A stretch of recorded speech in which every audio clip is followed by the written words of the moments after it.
السلام علیکم ورحمۃ اللہ وبرکاتہ۔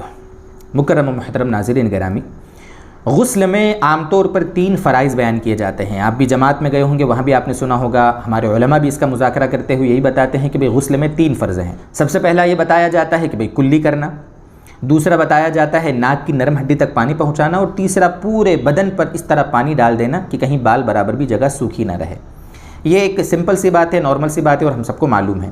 لیکن کنفیوژن یہاں ہو جاتا ہے ہمارے بہت سے ساتھیوں کو کہ کلی کرنا یا غرغرہ کرنا، جس کو غرارہ بھی کہا جاتا ہے، کلی کرنا یا غرارہ کرنا، غرغرہ کرنا اصل ہے کیا؟ اس میں کنفیوژن رہتا ہے۔ دیکھو دوستو، کلی کرنا فرض ہے۔ کلی کس کو کہتے ہیں؟ تحریک الماء فی الفم، عربی زبان میں جس کو ہم بول سکتے ہیں کہ منہ میں پانی لے کر اور پانی کو حرکت دینا منہ میں، اور اس کے بعد اس کو تھوک دینا، اس کو کہتے ہیں کلی۔ جہاں ہمارے نبی صلی اللہ علیہ وسلم نے غسل کے آداب بتائے، وہاں یہ بھی بتایا کہ جب کلی کرو یا ناک میں پانی ڈالو تو اس میں مبالغہ کرو۔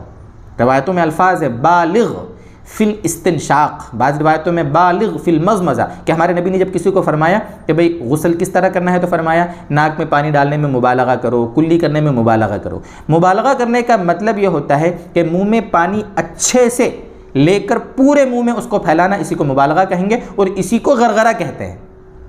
کلی اچھی طریقے سے کرنا کہ اندر گلے تک بھی پانی پہنچے، اس کو غرغرہ کہتے ہیں۔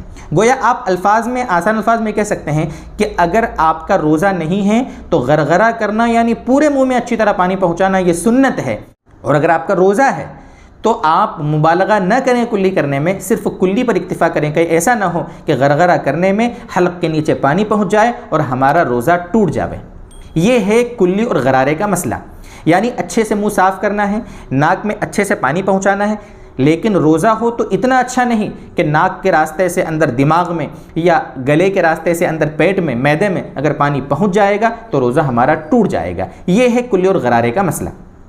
اور پورے بدن پہ پانی پہنچانا ہے جو کہ ضروری ہے۔ ایک بال برابر بھی کہیں جگہ سوکھی رہ گئی، خشک رہ گئی تو ہمارا غسل نہیں ہوگا۔